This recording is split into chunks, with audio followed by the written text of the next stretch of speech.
Hello, my name is METİN Arıdaşır. This is 218th part of explanation of my theory.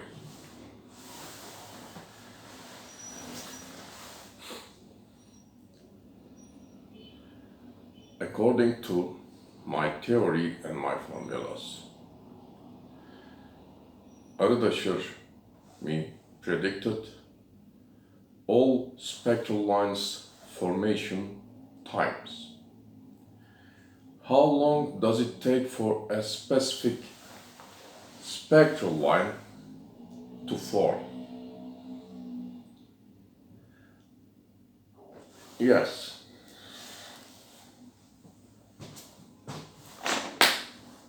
I predicted not only wavelength values of spectral lines, but also how long it took for each of them to form. If I didn't know the position, place, and velocity of electron motion form simultaneously, I could neither predict these spectral lines values nor how long each single wave pulse took form that each of these spectral lines represents.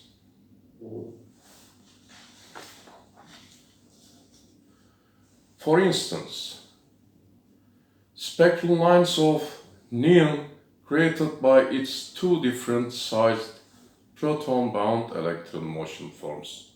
Smallest one has lambda 10, 0.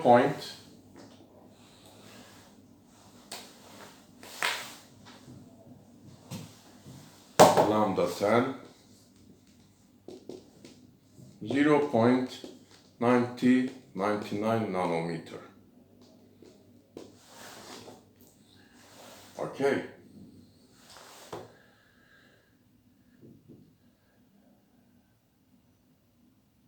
And the other has lambda 9, 9th electron. Each electron has different wavelength size in a multi-electron atom, according to my theory and my formulas. And the other has 1.0265 nanometer. Okay.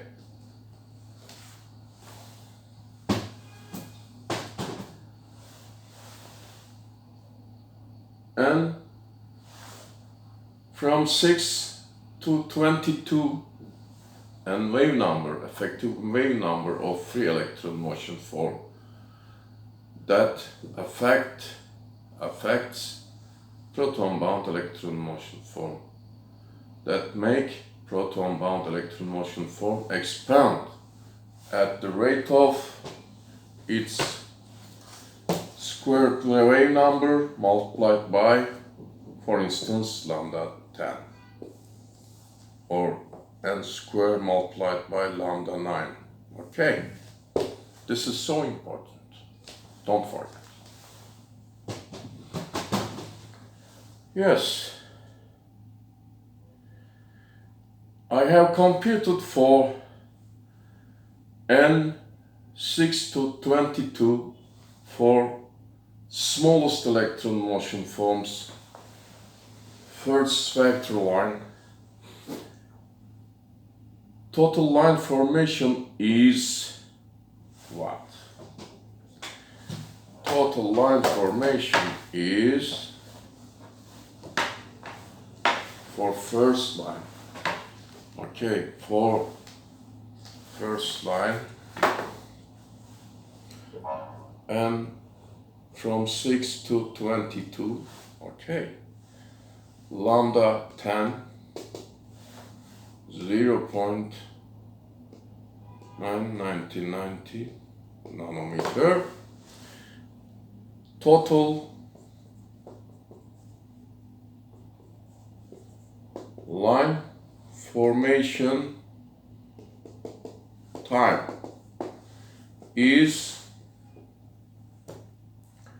what? 2.0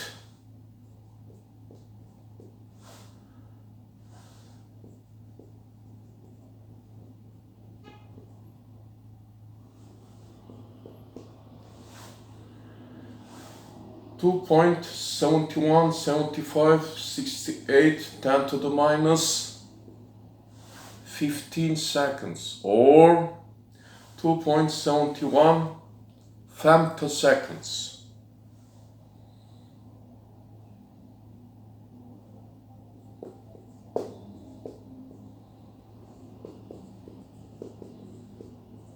Okay, femtoseconds.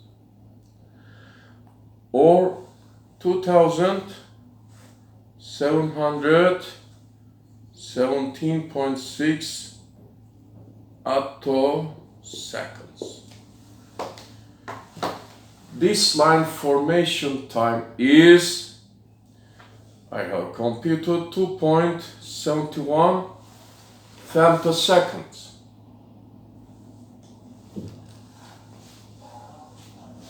Computation is so easy. According to my theory and my formula, 6 squared multiplied by 0.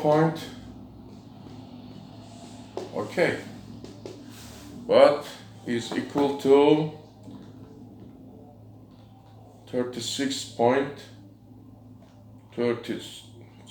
multiplied by 0.9. Okay, this is what?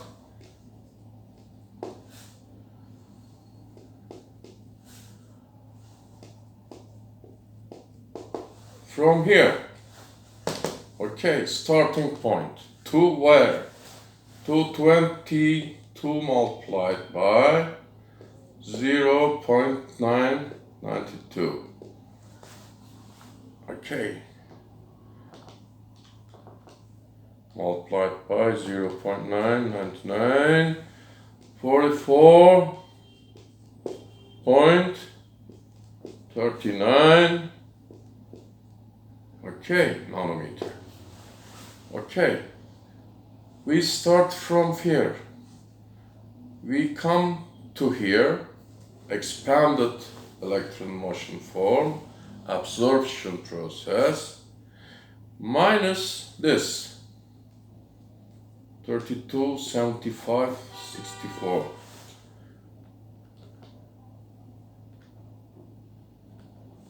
Equals to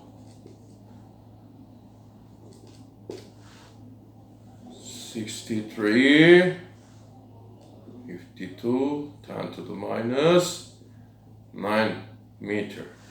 Okay. From here to there, this is the way. Okay. Period. Time. This is destination. Divided by, because of expanding at the speed of light, divided by, it expands from 32 to 44 to 440. From 32 to 440, 407.6 nanometer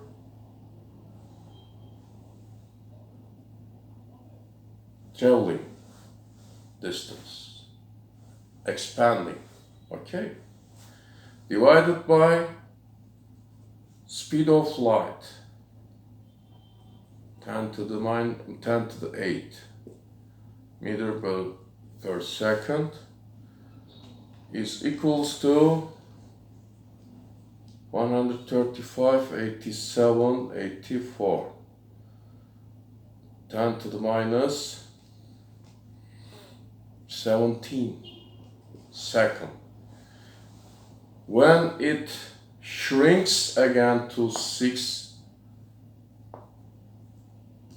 from 22 to 6 and to 6, from n equal to 20, from n equal to 6, shrinking again same way, multiplied by shrinking time, expanding time is absorption time, 135.87 10 to the minus 17 second, shrinking time the same, is the same, plus, okay. Finally, what we found, totally 10 to the minus 17.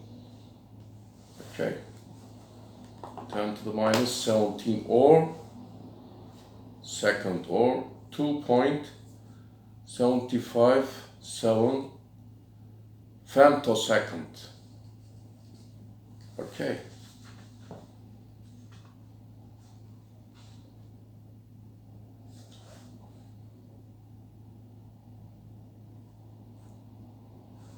Yes.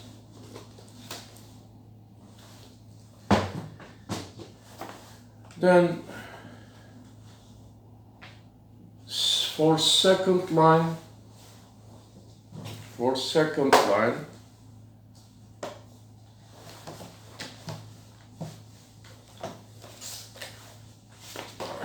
I have computed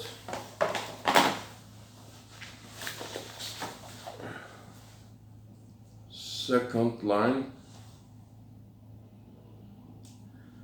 and from 6 to 21 lambda 10 what 2.456 femtosecond. Third n is equal to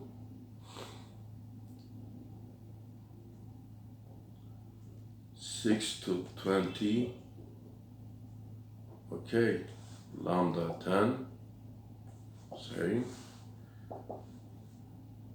Total line formation time is 2.28. Okay. For second line, 2.45. For third line, 2.28 femtoseconds, so on and so forth. Okay. For instance, for first line of sodium,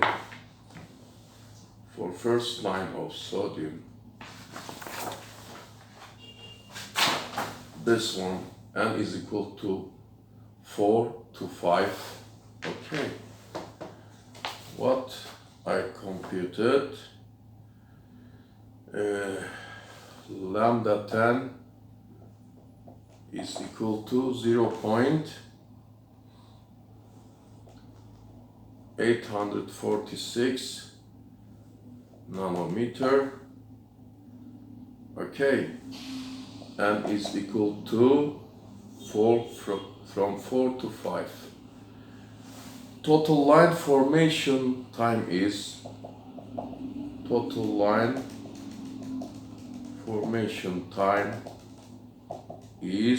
what I have computed.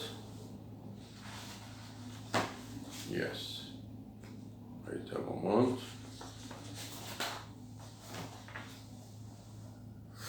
50.76 attoseconds for this line. I have computed 50.76 attoseconds total line formation time. And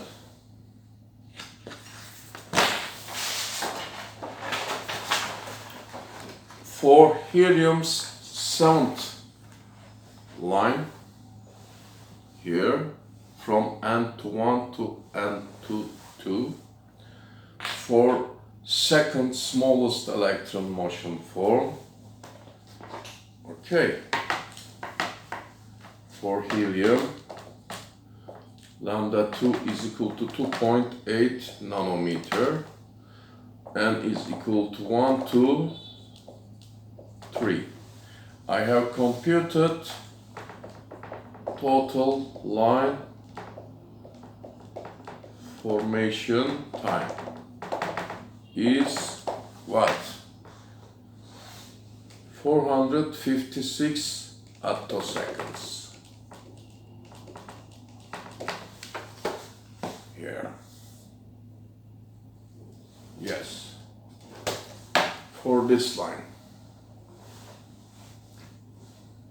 Don't forget, left side my computations, here right side my computations according to my theorem and my formulas, left side NIST data, National Institute of Standards and Technology data. Okay, this is my computations. Line by line you can check.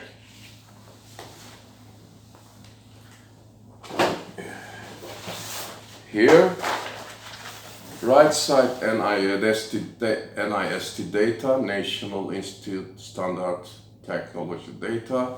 Left side, my prediction according to my theory and my formulas. Right side, observation from National Institute Standards and Technology data. Left side, my computation according to my theory and my formulas. Okay. Yes. I'm so sorry.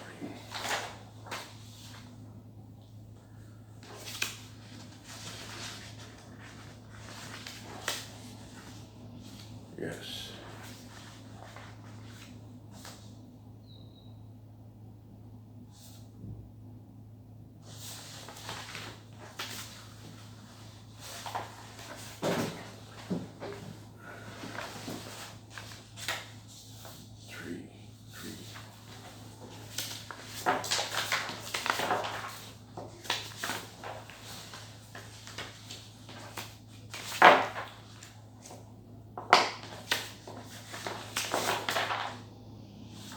Here we are. Now, 1. Emission line sources are proton-bound electron motion forms. They cannot produce emission light spontaneously. They expand under the influences of free electron motion forms, successive waves at the rate of squared effective wave number. This is the absorption process. When effective wave number decreases or effective successive waves of free electron motion form totally vanish at the rate of squared wave number of decreasing effective waves, or n is equal to 1 squared, proton-bound electron motion form shrinks. While shrinking, it produces and pours out a single wave pulse. Its inner adiabatic medium changes. This is emission process. 2. Proton-bound electron motion form with a specific wavelength produces and pushes out a single wave pulse with a specific wavelength within a certain period of time duration. An emission line is nothing but the single wave pulse. 3. Absorption is the expanding of the proton-bound electron motion form at a certain rate at the speed of light, and square multiplied by proton-bound line creator electron motion forms with a specific wavelength. Emission actualizes when the proton-bound electron motion form finish its shrinking at a certain rate at the speed of light. 4. Expanding of